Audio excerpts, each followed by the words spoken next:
pessoal, na última aula nós discutimos que os compostos carbonílicos como aldeídos e cetonas podem passar por reações de adição nucleofílica à carbonila, utilizando-se como reagentes de adição água, álcool e aminas. Especificamente, sobre a adição de álcoois, nós discutimos que uma carbonila de aldeído ou de cetona pode sofrer a adição de uma unidade de álcool, levando à formação de um composto pertencente ao grupo dos hemicetais. Já a adição de um segundo equivalente de álcool leva à obtenção de um composto pertencente à classe dos acetais. Esses compostos, então, são compostos que são produtos de adição, e esses produtos de adição, como nós já discutimos, são produtos que dependem de uma reação que é reversível e que depende da posição do equilíbrio para que seja entendido a taxa de formação desses produtos, e a taxa de formação desses produtos tem a ver com a estabilidade desse carbono sp3, levando-se em consideração as questões estéricas, e cabe a interpretação dos grupos que estão ligados a esse carbono. O hemicetal é um composto pouco estável na sua forma aberta, então difícil de ser isolado, então normalmente a reação prossegue no meio reacional, levando à obtenção do acetal. O hemicetal ele pode ser isolado na forma cíclica e não, muitas vezes não na forma aberta. E um exemplo que eu falei para vocês de hemicetal cíclico que pode ser obtido são aqueles presentes nas moléculas de açúcar em meio biológico. Mas esses compostos, então, são compostos que podem ser obtidos, tanto o hemicetal quanto o acetal podem ser obtidos na forma aberta ou na forma fechada. Os cetais cíclicos, então, são compostos que podem ser formados a partir de aldeídos e cetonas. Nesse exemplo aqui, eu mostro para vocês a formação de um cetal cíclico a partir de uma cetona. E para a formação desse acetal, nós sabemos que é necessário reagir com 2 equivalentes de álcool. Então, o carbono carbonílico precisa reagir com 2 equivalentes de álcool. O cetal cíclico, então, ele pode ser obtido fazendo-se a reação de cetalização, envolvendo 2 hidroxilas que equivalem a 2 equivalentes de álcool, mas isso cicliza se essas 2 hidroxilas estiverem no mesmo composto, ou seja, sendo um diol. Muitas vezes é utilizado como diol 1,2-diol,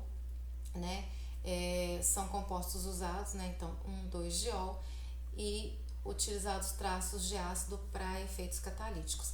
Nesse caso, então, há a formação desse composto, que é um cetal, só que como as hidroxilas estão ligadas, o cetal é cíclico. Esse carbono, então, é um carbono que de forma geminal está ligado a O, R, O, R. Então, é um acetal cíclico. Essa reação de formação de acetal cíclico, como eu mostrei para vocês na última aula, os acetais, eles são grupos que se formam se o meio for um meio alcoólico, ou seja, um meio livre de excessos de água, tá? Então, a gente precisa de um meio alcoólico para os acetais se formarem. Agora, se um acetal cíclico ou um acetal aberto for colocado em meio aquoso com catálise ácida, nós já discutimos que esses grupos podem ser hidrolisados, quebrados, e o grupo carbonílico pode ser restabelecido, havendo a liberação desses álcoois. Então, esse grupo é um grupo muito útil, porque a inserção desse grupo depende de reações de adição em catálise ácida, e a retirada desses grupos pode ser feita por meio de hidrólise ácida de forma muito simples. Então, isso traz para a gente uma situação interessante e importante, como foi o exemplo dado na última aula, que é a da conversão de um profármaco a fármaco, tá? Bem, os acetais, eles podem ser utilizados em função dessa propriedade que eu acabei de descrever como grupos protetores em síntese orgânica. Talvez seja a primeira vez que vocês escutem esse termo, grupos protetores, então eu vou explicar para vocês, dentro de um contexto geral, o que são esses grupos protetores e a grande importância desses grupos dentro da síntese orgânica, tá? Então, para introduzir essa ideia, o que eu disse para vocês então é que os acetais eles podem sofrer hidrólise ácida, mas apesar de sofrer hidrólise ácida, os acetais eles não são hidrolisados em condições básicas. Então, um acetal em meio básico ele não reage. Então, isso é interessante porque a gente pode prever o uso desses grupos como grupos protetores, ou seja, quando as reações ocorrerem em condições básicas, e podemos deixar esses grupos estáveis nessas condições e retirá-los em um momento seguinte. Vou ser mais clara agora. Então, quando é que eu posso pensar então no uso de acetais como grupos protetores? Então, para que vocês entendam, vamos fazer uma análise dessa proposta de conversão que é mostrada para vocês. Então, digamos que nós temos o reagente A e que a necessidade sintética é fazer a síntese de B. Percebam, quando a gente compara as duas moléculas, dá para ver claramente que a diferença é que A apresenta um grupo éster e esse éster em B ele foi convertido em um álcool. Analisando a estrutura do álcool, vocês já aprenderam a ver isso, nós percebemos que aqui existem 2 átomos de oxigênio ligados ao carbono, e aqui este carbono então tem apenas um átomo de oxigênio e 2 átomos de hidrogênio. Então a gente percebe claramente que na reação houve o ganho de hidrogênio e a perda de pares de elétrons compartilhados com elementos mais eletronegativos, ou seja, houve a redução deste composto carbonílico. Ainda nós já discutimos que a redução é feita pelo ganho de hidreto e que o ganho de hidreto ele é possível por meio de alguns reagentes, como por exemplo o boridreto de sódio e o hidreto de lítio e alumínio. A diferença desses 2 reagentes que nós já discutimos é que o boridreto de sódio é um agente redutor mais brando, capaz de reduzir carbonilas de aldeídos e cetonas. Já o hidreto de lítio e alumínio, nós já discutimos que é um agente redutor forte, e enquanto agente redutor forte, esse reagente é capaz de fornecer hidretos para carbonilas menos reativas, mais difíceis de sofrerem redução, como as carbonilas de ácido carboxílico, como as carbonilas de ésteres. O motivo, já inclusive até perguntei isso para vocês em outras situações, é que as carbonilas de ésteres e de ácidos têm um estado de oxidação mais elevado, estão mais oxidadas, e por serem carbonos mais oxidados, com estados de oxidação mais elevados, eles demandam agentes redutores mais fortes. E sempre nos exercícios lembrem-se de calcular o estado de oxidação dos carbonos no processo para se certificarem de que os processos que estão acontecendo envolvem ou redução ou oxidação. Mas nesse caso, visualmente a gente percebe o ganho de hidreto e, portanto, uma redução. Como a redução aconteceu em um éster, significa que para que essa reação ocorra, não seria suficiente usar o boridreto de sódio. Para fazer essa conversão, nós precisaríamos utilizar o hidreto de lítio e alumínio. Aí, percebam, se a gente usasse o hidreto de lítio e alumínio, a gente conseguiria converter A em B? Daria certo? Resposta: não, não daria certo. Porque uma vez que esse agente redutor é um agente redutor forte, se esse agente redutor fosse utilizado na molécula A, o que aconteceria seria a redução tanto deste grupo, que é um grupo de difícil redução, quanto a redução deste grupo. E a gente percebe que na molécula B, o desejo sintético é a redução de apenas um grupo e a manutenção do outro. Quando é que isso seria importante? Quando é que a gente precisaria reagir seletivamente um grupo e deixar o outro grupo intacto? Bem, há várias situações que a gente pode pensar nessa perspectiva, mas vou usar um exemplo aqui para vocês. Digamos que esse composto A fosse um fármaco cuja atividade biológica estivesse associado a este grupo cetona, então este seria o grupo ativo, e digamos que as interações que levam a efeitos não desejados estariam relacionados ao grupo éster.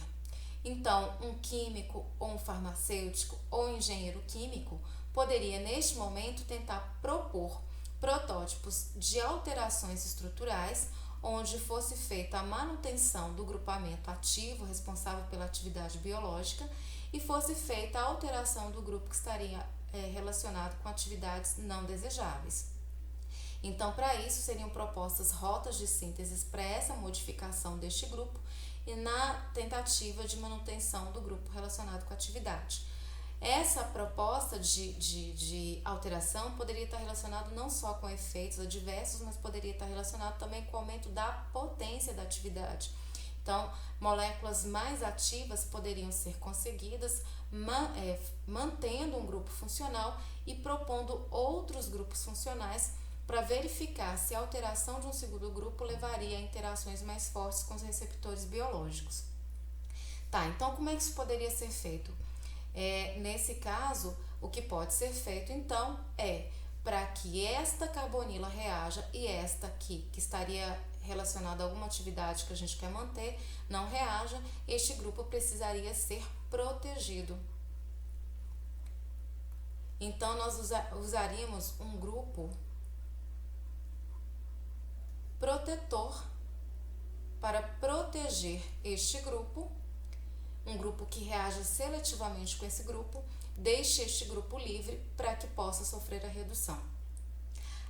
A química de grupos protetores ela é tão importante dentro da síntese orgânica em função desses objetivos que eu acabei de falar para vocês, que existem livros que tratam especificamente só de grupos protetores. Existem grupos protetores para diferentes grupos funcionais, para carbonilas de cetonas, para hidroxilas, existem vários tipos de grupos protetores. E aqui, nesse contexto de reações de adição, eu mostro para vocês um exemplo de grupo protetor para carbonilas de aldeídos e cetonas. Então, aquela reação poderia ser feita da seguinte forma. Nós sabemos que carbonilas de cetonas e aldeídos formam, na presença de álcoois, elas sofrem reação de adição e formam os grupos acetais. Essa reação de formação de grupo acetal, ela é uma reação específica para cetona e aldeído. Outras carbonilas, como diácidos carboxílicos e ésteres, não sofrem reação de adição como aldeídos e cetonas sofrem. Então, nesse caso, o que nós poderíamos fazer para poder conseguir fazer a alteração desejada seria, antes de fazer a redução do grupo éster, antes de reduzir o grupo éster, nós iríamos proteger este grupo com o uso da reação de acetalização. Faríamos um acetal nessa posição, utilizando o 1,2-diol, que é um 1,2-diol responsável então pela formação de um acetal cíclico. Esse cetal cíclico então formado nessa etapa, ele é um grupo cetal que é resistente a condições básicas. Nós já discutimos que reação de redução é uma reação de meio básico.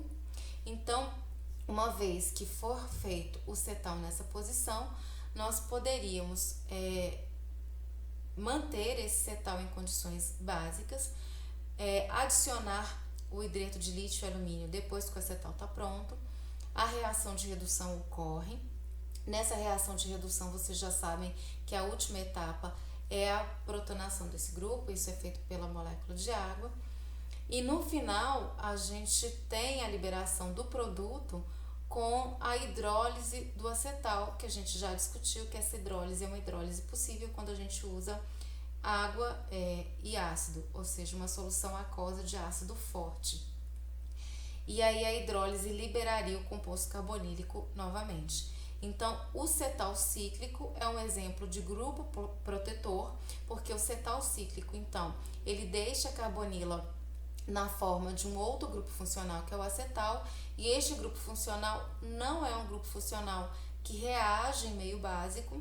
Esse grupo ficaria, então, intacto, e na última etapa de reação, para restituir a carbonila, a gente pode adicionar ao meio reacional uma solução de aquosa ácida, e essa hidrólise levaria à formação do produto B. Então, este é um exemplo, porque dentro da Química Orgânica 2 a gente não consegue ver todas as possibilidades, mas para que vocês tenham uma noção geral, este é um exemplo de uma transformação utilizando um grupo funcional específico, uma transformação que pode ser usada e controlada por situações de hidrólise, para que a gente possa propor um esquema de síntese, para que a gente possa propor uma série de alterações estruturais controladas para a obtenção de um produto desejado. A gente já discutiu a síntese dos acetais, já fizemos o mecanismo, e aí eu deixo para vocês como atividade para essa aula a proposição da hidrólise de um acetal, tá? O mecanismo de hidrólise de um acetal, ele é exatamente o inverso do mecanismo de formação do acetal. Então eu espero que vocês tentem propor esse mecanismo para essa etapa, para a hidrólise desse grupo e restituição do composto carbonílico como atividade para que a gente possa discutir depois. Bem, outro reagente de adição são as aminas, como eu falei para vocês, e a lógica é exatamente aquela que a gente construiu para adição de água e para adição de álcool. A adição de aminas, então as aminas que se adicionam podem ser aminas primárias e aminas secundárias. Nessa reação de adição, novamente reação de adição, uma reação de aldeídos e de cetonas, uma amina que pode ser primária ou secundária, então ataca o carbono carbonílico e esse ataque leva à entrada desse grupo. Nas reações de adição de aldeídos e cetonas envolvendo álcool e água, a gente não considerou a etapa de eliminação, a gente só considerou as etapas de adição, porque como eu repeti para vocês algumas vezes, a etapa de eliminação para a adição de água e para a adição de álcool, a etapa de eliminação nada mais era do que considerar que a reação era reversível, e a etapa de eliminação seria nada mais nada menos do que pensar que o grupo carbonílico seria refeito numa situação reversa. Quando o reagente de adição envolve nitrogênio, ou seja, não tem oxigênio envolvido, a reversibilidade da reação deve ser pensada, ou seja, a reação de eliminação deve ser representada, porque a eliminação do oxigênio e a entrada do nitrogênio leva a um produto diferente do composto de partida, e esse produto diferente é um grupo funcional que talvez vocês ainda não conheçam. Esse grupo funcional é uma imina. Vou mostrar a diferença. Quando o nitrogênio está ligado a carbono, sp3, o nitrogênio ligado a carbono sp3 dá origem a um grupo funcional que vocês conhecem, que é a amina. Agora, quando o nitrogênio está ligado a carbono sp2, o grupo funcional passa a ser uma imina, tá? Então, para ser amina, tem que ser nitrogênio em carbono sp3, em sp2 é imina. Mas ainda, quando a ligação é direta, ou seja, a imina é equivalente a um composto carbonílico, o nitrogênio está ligado por uma ligação dupla com o carbono, então é equivalente a um composto carbonílico. A imina, então, é obtida quando uma amina primária reage com aldeídos e cetonas. Agora, se for uma amina secundária que vai reagir, depois vocês vão ver no mecanismo por quê, o resultado, então, é um composto, é um grupo funcional, onde o nitrogênio está ligado a carbono sp2, mas é nitrogênio ligado a carbono sp2 não diretamente, né? O nitrogênio não participa da ligação pi, ele participa de uma ligação simples ligando a um carbono sp2. Nesse caso é outro grupo funcional, é o grupo funcional conhecido como enamina. Esse grupo é semelhante a um que vocês já devem conhecer, que é o grupo que nós chamamos de enol. Né? O enol é equivalente à enamina. Por quê? Aqui nós temos uma hidroxila ligada a um carbono sp2. O oxigênio não participa da ligação pi. Então, nesse caso, isso aqui não é álcool, não. Esse grupo funcional é um grupo que a gente identifica como en, que na nomenclatura identifica a ligação dupla, né, de um alqueno, e a terminação de um álcool. Então, o grupo funcional aqui é um enol. Né? Então, é diferente de álcool porque é carbono sp2. E aqui é equivalente, estão vendo? A gente tem algo parecido com enol. A gente tem aqui um nitrogênio fazendo uma ligação simples mas ligado a um carbono sp2. Então, seria parecido com uma amina, mas não é uma amina, porque é carbono sp2, então é uma enamina, tá? Nessa reação, é uma reação de adição, que percebam. Nessa reação de adição, então o reagente de adição é uma amina. Nesse caso, neste exemplo que eu mostro para vocês, a amina que está sendo utilizada é uma amina primária. Por que é uma amina primária? É um nitrogênio que tem só um grupo alquila ligado a ele, então é uma amina primária. Quando a amina primária está presente no meio reacional, que tem uma carbonila de cetona ou aldeído, o que acontece é uma reação de adição. Essa adição desse grupo acontece com ataque nucleofílico. O motivo do ataque nós já discutimos. O nitrogênio usa o par de elétrons para atacar o carbono carbonílico. Se liga a este carbono. Com isso, o par de elétrons deixado quebra, né? Se quebra, e o par de elétrons é restituído, ele é deslocalizado na direção do orbital do oxigênio. Com isso, a gente tem a formação de um intermediário tetraédrico, onde um carbono sp2 foi convertido a carbono sp3. Nesse intermediário, a gente tem aqui um oxigênio carregado negativamente, e a amina que atacou apresenta apresenta 4 ligantes e por isso está carregada positivamente. E isso ocorreu, então, porque o nitrogênio atacou e o nitrogênio atacando, ele passa a ter 4 ligações. Esse intermediário tetraédrico, para caminhar para a formação do produto de adição, precisa, então, ter a neutralização da carga do oxigênio, e isso é feito no meio por um doador de prótons. Esse doador de prótons, então, faz a doação de prótons para o oxigênio, levando a protonação desse grupo, né, por transferência de prótons. Numa outra etapa, para que a gente tenha o produto de adição de forma propriamente dita, esse produto de adição, então, ele se forma quando uma espécie que tenha par de elétrons disponível possa capturar o próton do grupo protonado, né, do nitrogênio. O par de elétrons deixado compensa essa carga, e aí a gente tem a formação de um outro grupo. E essa aula também está cheia de grupos funcionais novos. Esse grupo é uma carbinolamina. Essa carbinolamina é um composto, então, onde o carbono tem, de forma geminal, uma hidroxila e um grupo amino. Aqui, então, este produto de adição, ele se forma, esse produto de adição que é a carbinolamina.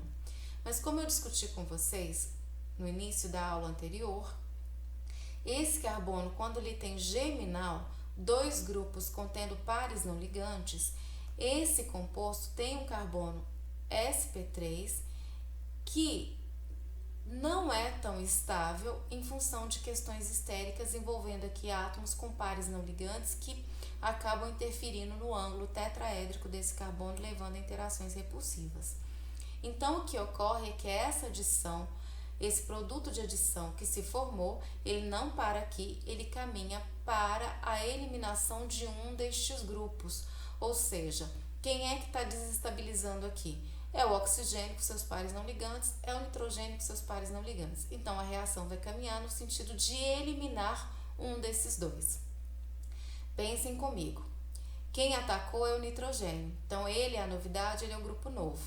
Então, seguir num caminho onde a gente tenha a manutenção do nitrogênio, que foi o nucleófilo que atacou, e pense a saída do oxigênio, esse caminho é que leva a um produto novo.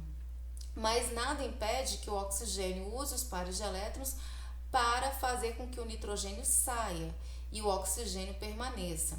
Isso pode acontecer e vai acontecer. Mas isso eu nem preciso prever nesse mecanismo, porque considerar que o oxigênio possa usar o par de elétrons, refazer a ligação pi e expulsar o nitrogênio, nada mais é do que considerar que essa reação pode acontecer no sentido reverso. Então, quando eu coloco essa seta de reversibilidade, eu já considero que essa reação pode acontecer no sentido inverso, que é o sentido onde o oxigênio elimina o nitrogênio e o composto carbonílico é refeito. Então, o meu raciocínio prossegue no sentido de entender que a adição leva a um produto instável e esse produto instável caminha para a eliminação, e a eliminação vai acontecer com o grupo que atacou o nitrogênio eliminando o oxigênio, porque isso leva a um produto novo. O oxigênio eliminar o nitrogênio é simplesmente voltar ao começo. Em meio ácido, e essa reação é uma reação de meio ácido, a eliminação de um grupo tem que ser na forma de grupo estável. Já aprendemos que hidroxila em meio ácido só pode sair se houver a protonação desse grupo, e uma vez havendo a protonação desse grupo, o grupo abandonador é a molécula de água. De que forma isso ocorre? O nitrogênio usa o par de elétrons, então, para formar uma ligação π com o carbono, estabelecer essa ligação π, e ao fazer isso, ocorre a saída de uma molécula de água para que o carbono não exceda o octeto. Então, aqui há a formação da ligação π carbono-nitrogênio, e a gente tem de novo uma reibridização. Aquele carbono que a partir daqui era sp3, neste momento, então, ele é reibridizado a sp2. E com a saída de água, então, nós temos aqui a etapa de eliminação. A eliminação do oxigênio que compõe o grupo carbonílico na forma de uma molécula de água. Essa eliminação, então, leva à formação de um grupo contendo a ligação dupla carbono e nitrogênio, mas o nitrogênio agora com 4 ligantes e por isso carregado positivamente. O produto final é obtido quando um próton é capturado, o par de elétrons deixado compensa a carga do nitrogênio. Com isso, então, aquele grupo que eu acabei de mostrar para vocês, o grupo imina é formado, que é o grupo constituído, então, pela ligação dupla entre um carbono e um nitrogênio, que veio de uma amina primária. Essa imina, então, é equivalente a um composto carbonílico, que é formado, então, qual que é o raciocínio final? Por um mecanismo de adição nucleofílica, seguido de eliminação. E aí eu vou falar de novo. Quando eu discutir com vocês a formação de hidratos com adição de água, a formação de acetais com adição de álcool, eu não mostrei a etapa de eliminação, não foi evidenciada, porque a etapa de eliminação ela equivalia a pensar a reação no sentido reverso, né? Pensando na reação restituindo o reagente. Neste caso, eu precisei caminhar e mostrar para vocês a eliminação, porque a eliminação agora levou a um produto diferente daquele do reagente de partida, porque o composto que atacou, o reagente de adição, não envolvia oxigênio, envolvia nitrogênio de um grupamento amina, tá? Então, essa é uma reação de adição e eliminação e o resultado, o produto dessa reação é a formação de uma imina. Aqui entra toda a discussão de equilíbrio, quem é que está sendo favorecido, se é a forma aceto, de uma cetona ou de um aldeído ou a imina, mas isso tudo é uma discussão que depende dos grupos que estão ligados aqui. Mas essa reação tem ainda uma coisa diferente, que é diferente do que a gente discutiu anteriormente. Eu falei para vocês que essa é uma reação de catálise ácida. E mostrei também que na catálise ácida, em todos os mecanismos anteriores, na catálise ácida a gente mostrava que havendo um meio prótico, a etapa da catálise ácida sempre nos mecanismos anteriores, ela acontecia com a protonação da carbonila. E nós justificamos isso porque a carbonila protonada é uma carbonila, então, que tem um cátion oxônio e este cátion tem um carbono mais reativo que está sujeito a reações de ataque nucleofílico mais rápido. Mas percebam, nessa reação envolvendo a amina, eu não demonstrei para vocês essa catálise inicial. Por que não foi demonstrado para vocês essa catálise inicial? Porque aqui houve um ataque direto da amina à carbonila sem mostrar a participação da catálise ácida inicial. Isso não foi mostrado para vocês, por quê? Porque na reação que contém a amina, vocês já sabem que o nitrogênio, como doador de par de elétrons, ele é conhecido como um centro básico. Então, o nitrogênio é o melhor doador de par de elétrons do que o oxigênio, né? Então, Considerando a maior basicidade do nitrogênio como o melhor doador de par de elétrons, e isso tem a ver com o fato do nitrogênio ser menos eletronegativo do que o oxigênio, como o nitrogênio é menos eletronegativo do que o oxigênio, os pares de elétrons do nitrogênio estão mais disponíveis para participar de reações ácido-base. Então, nessa reação, quando foi feita a adição de ácido, um ácido forte como o ácido clorídrico, para promover o efeito de catálise, o que acontece? Na presença de uma amina, nunca que o próton iria protonar a carbonila, porque o nitrogênio é mais básico. Então, nessa reação, o nitrogênio é que foi protonado.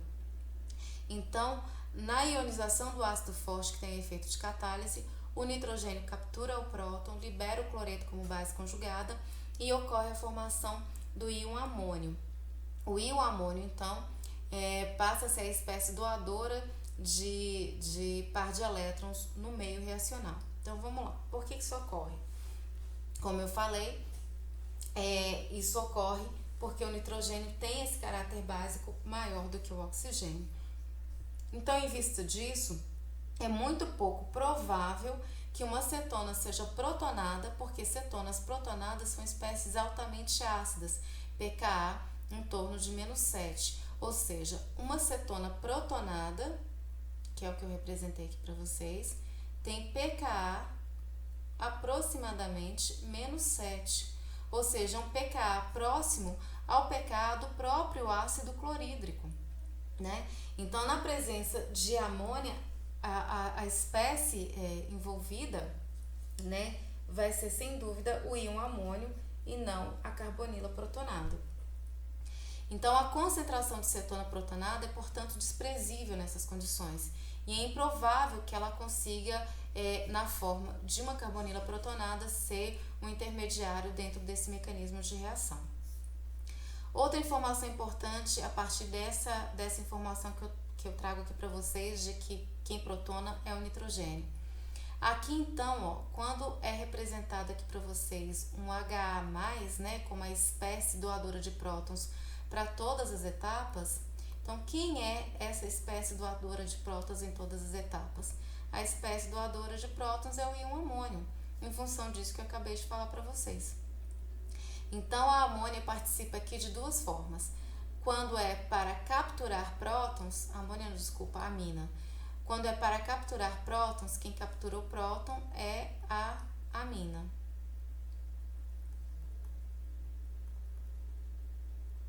Então, a espécie básica é a amina não protonada. É quem agiu como nucleófilo, é quem desprotona. Quando é para protonar, quem fornece próton é o íon amônio, que é a espécie, então, que tem os prótons disponíveis para serem fornecidos durante esse mecanismo, tá? Então, no meio que tem nitrogênio com par de elétrons, a gente não pode considerar a protonação de um oxigênio como uma etapa viável para justificar um mecanismo de reação, ok? Nesse slide eu mostro para vocês um outro exemplo de reação que ocorre de mecanismo de adição e eliminação, que é a reação que ocorre em meio biológico, que é a reação de obtenção de um pigmento visual. Bem, o que ocorre dentro das nossas células é que quando nós nos alimentamos de vegetais coloridos, vegetais laranja, como cenoura, abóbora, esses vegetais são ricos em um pigmento que é o beta-caroteno. O beta-caroteno é um lipídio contendo 40 carbonos, uma estrutura bem longa, e o beta-caroteno, então, dentro das nossas células, por uma reação enzimática, ele sofre uma quebra enzimática e essa quebra enzimática faz com que ocorra a obtenção de vitamina A. Essa quebra enzimática ela é feita então no fígado e a vitamina A então é produzida. Então a vitamina A não precisa ser ingerida, a vitamina A ela é produzida a partir desse pigmento vegetal que nós ingerimos na nossa alimentação. Quando a vitamina A então é produzida no fígado pela quebra do beta-caroteno, a vitamina A então ela passa por várias etapas enzimáticas de oxidação e isomerização. Na etapa de isomerização, uma ligação de um alqueno, que é uma ligação trans, enzimaticamente ela é isomerizada a uma insaturação cis. E por processos oxidativos ocorre a perda de hidreto nesse carbono e um grupo hidroxila de álcool é convertido a um grupo aldeído em várias etapas oxidativas, né? Em seguida, esse aldeído, o aldeído obtido nas etapas oxidativas, ele reage com o nitrogênio de um grupo amino, de um resíduo de aminoácido presente em uma proteína, que é a opsina, e essa reação com esse nitrogênio dessa enzima é justamente a reação que a gente acabou de descrever, que é uma reação de adição. Nessa reação de adição, o nitrogênio, então, ele usa o par de elétrons para atacar o carbono do grupo aldeído, e esse ataque, então, leva à quebra da ligação π, a formação de um produto de adição, seguido de eliminação. Então, por um mecanismo de adição-eliminação, ocorre a saída do oxigênio e a formação da ligação π carbono-nitrogênio, desse nitrogênio, desse resíduo de aminoácido presente na proteína. Bem, essa reação que converte então esse grupo em um grupo imina dá origem a outro pigmento visual, que é a rodopsina. A rodopsina, ela pode absorver um fóton de luz, iniciando uma fotoisomerização da ligação dupla cis para formar uma ligação dupla trans. Então, essa ligação cis que eu destaquei na etapa anterior, ela é importantíssima para a visão, porque ao absorver o fóton da luz, a energia do fóton é capaz de fazer a isomerização dessa ligação cis a uma ligação trans.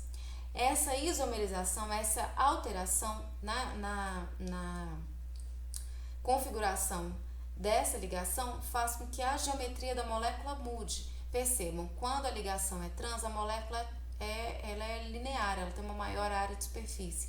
Quando a ligação é cis, ela se dobra, ela fica mais dobrada. Então, quando absorve a luz e acontece a isomerização, essa molécula ela muda a sua geometria porque ela consegue ficar mais linear. Essa alteração resultante da geometria, ela vai desencadear um sinal que, em última análise, é detectado pelo cérebro e interpretado como visão. Então, toda vez que há interação com a luz, ocorre a isomerização dessa ligação na molécula da rodopsina, que contém esse grupo imina, e essa alteração, então, dessa geometria da ligação dupla é que é interpretado pelo nosso cérebro para ser traduzido na imagem. Então, em função dessa sequência que eu descrevo para vocês, a deficiência de vitamina A pode levar à cegueira noturna, uma condição que impede os olhos de se ajustarem em ambientes com pouca luz, tá? Então, tudo começa com a alimentação adequada para que a gente tenha esse lipídio nas nossas células. Bem, ainda como exemplo de aplicação sintética das iminas, eu mostro para vocês um outro exemplo de um profármaco. Neste exemplo agora, o profármaco é um profármaco utilizado para o tratamento de pessoas que apresentem sintomas relacionados à deficiência do ácido gama-aminobutírico. O ácido gama-aminobutírico é um importante neurotransmissor e a deficiência desse neurotransmissor leva a convulsões. Então, no primeiro momento, um tratamento que poderia ser pensado seria tratar as pessoas com deficiência do ácido gama-aminobutírico, que é uma estrutura simples, né? Tratar as pessoas com esse neurotransmissor para que os níveis desse neurotransmissor fossem restabelecidos. No entanto, esse tratamento não funciona porque, uma vez que essa molécula é administrada, essa molécula, então, em função do pH fisiológico, né? O pH fisiológico, ele é de aproximadamente 7,3. Em pH 7,3, o que acontece é que o grupo amino, em função do seu pKa, ele estaria protonando, e o grupo de uma hidroxila de ácido, em função do seu pKa, ele estaria ionizado. Então, se essa molécula fosse administrada como medicamento, no pH fisiológico aconteceria essas ionizações e ela não estaria presente nas células na forma molecular, mas estaria presente na forma iônica. Qual é a questão? A questão é que a forma iônica tem uma polaridade muito elevada e essas espécies, esses grupos carregados, então, aumentam a polaridade, e essa polaridade aumentada em função desses grupos carregados faz com que essa molécula não consiga atravessar facilmente a barreira sangue-cérebro, né? Não consiga atravessar a membrana hematoencefálica e chegar até o cérebro, que é onde é o local de atuação dos neurotransmissores. Então, ela não iria conseguir permear essa membrana. Então, o que é feito é tratar os pacientes com esses sintomas, né, com um profármaco, que é o Progabida. Esse profármaco, então, apresenta este grupo imina. Este grupo imina, então, no pH fisiológico, ele é estável, ele não sofre ionização. E essa molécula, então, ela é absorvida como uma molécula neutra, e uma vez que estando como uma molécula neutra, ela consegue atravessar a barreira sangue-cérebro e chegar até o seu lugar de ação. Uma vez no cérebro, essa molécula, esse profármaco, é então convertido no ácido gama-aminobutírico através da hidrólise dos grupos imina e amida. Então, quando essa molécula chega nos receptores cerebrais, ocorre a hidrólise dessa imina e a hidrólise deste grupo amida. A hidrólise desses dois grupos, promovidas enzimaticamente e com a atuação da água, essa hidrólise então faz com que o ácido gama-aminobutírico não ionizado esteja disponível no cérebro para interagir com os receptores cerebrais. E novamente, como atividade extra, eu peço para vocês mostrarem a hidrólise desses grupos em condições ácidas e básicas. Eu coloco para vocês as condições direitinho nos questionários, tá? Bem, mas se a reação ocorrer não com a formação, não com a adição de uma imina, não com a formação de uma imina, pela reação utilizando uma amina primária, mas digamos que essa reação aconteça por meio de uma amina secundária. Então, dentro de um mecanismo hipotético, vamos pensar essa reação acontecendo envolvendo uma cetona reagindo então com uma amina secundária, que aqui eu vou colocar com fórmula geral essa amina secundária, e aí mostrando para vocês, se trata de uma amina secundária porque o nitrogênio está ligado a dois grupos R. Como a gente já discutiu, essa é uma reação de adição, nesse exemplo, uma reação de adição a uma cetona. Nessa reação de adição, a gente considera a catálise ácida. No entanto, na catálise ácida envolvendo aminas, como o nitrogênio é uma espécie muito básica, a gente não considera para fins catalíticos a protonação da carbonila, como já foi discutido. Então, nessa etapa, considerando o caráter eletrofílico desse carbono, nós temos o ataque, então, do nitrogênio utilizando par de elétrons, a quebra da ligação π, e com isso a gente tem a formação do intermediário tetraédrico. Esse intermediário tetraédrico, então, se forma quando o carbono sp2 aceita o par de elétrons do nitrogênio e liga o nitrogênio. O oxigênio, que já tinha dois pares, então, ganha um terceiro par de elétrons. O oxigênio, então, com 8 elétrons em uma ligação, então tem carga formal negativa. Já a amina que atacou, ela apresenta 4 ligantes, e a presença, então, desses 4 ligantes faz com que este grupo, então, esteja carregado positivamente. Nas etapas seguintes, então, para que a gente tenha um produto de adição, nós temos que considerar que o produto de adição ele é um produto quando os grupos não têm carga. Então, nós temos que pensar que o grupo negativo precisa ter essa carga compensada e que o grupo positivo também. Para poder fazer isso, a gente já discutiu que as espécies doadoras de próton e receptoras de próton no meio são aquelas geradas a partir da amina. Então, nós vamos pensar que a amina protonada,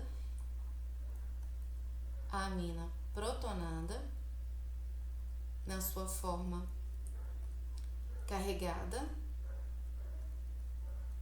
a amina protonada, então, é o doador de próton no meio. Então, na etapa seguinte, eu posso pensar no oxigênio usando o par de elétrons para capturar esse próton. O par de elétrons deixado compensa a carga do nitrogênio. Então, na etapa seguinte, esse intermediário tetraédrico carregado, ele teve a carga do oxigênio compensada. E com isso, o oxigênio agora é um grupo hidroxila neutro. Na próxima etapa, nós já vamos considerar a etapa de neutralização do grupo amino, considerando que este grupo agora tem esse nitrogênio carregado positivamente, então uma amina com pares de elétrons disponíveis pode usar este par de elétrons para capturar este próton. O par de elétrons deixado compensa a carga. E com isso, nós temos aqui o produto da primeira etapa de reação, que é um produto que tem o carbono tetraédrico. Então, é um produto de adição.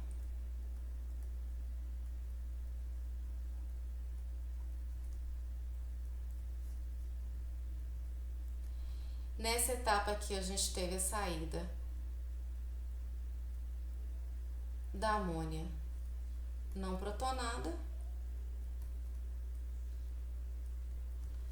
Nessa etapa aqui, a gente tem a saída da amônia protonada.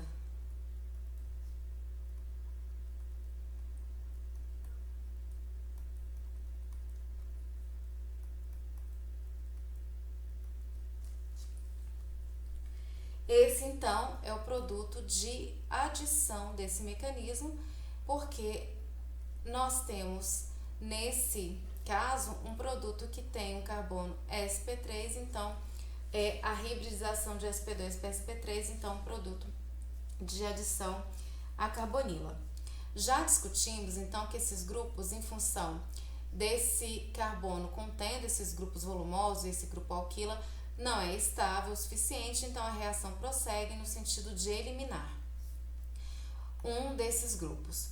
Como já foi dito para vocês, se o oxigênio usar o par de elétrons para refazer a ligação dupla, ele consegue liberar o nitrogênio. Isso vai acontecer? A eliminação do nitrogênio vai acontecer? Vai. Eu preciso mostrar? Não. Porque a eliminação do nitrogênio equivale, como eu venho falando para vocês, a reação acontecer no seu sentido inverso. Ou seja, quando a gente prevê a reversibilidade da reação, a gente já considera essa possibilidade, então a gente não precisa mostrar esse mecanismo. O mecanismo que a gente precisa mostrar é o mecanismo que leva à formação de um novo produto. A formação de um novo produto, então, ela vai ser compreendida quando a gente considera que, então, em função da estabilidade desse produto tetraédrico, quem vai ser eliminado é o oxigênio. Quem vai eliminar o oxigênio vai ser a molécula, vai ser o átomo de nitrogênio. Nós já discutimos que em meio ácido, o oxigênio só pode ser eliminado como grupo neutro, e isso é possível quando a gente considera então a protonação desse oxigênio, feita pelo grupo amino protonado. Então, a protonação do oxigênio converte a hidroxila em um bom grupo abandonador.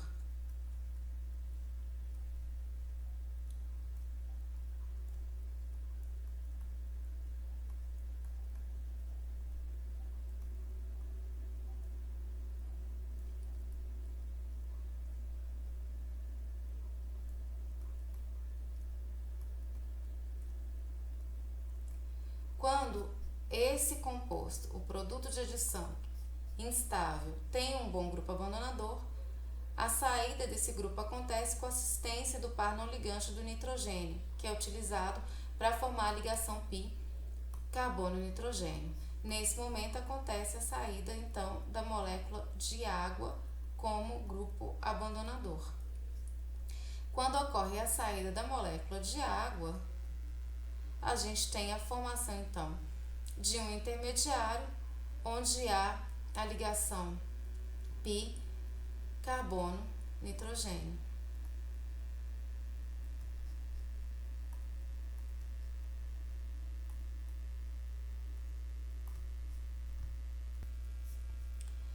Com a formação da ligação π, então, o nitrogênio tem 4 ligações, então está carregado positivamente.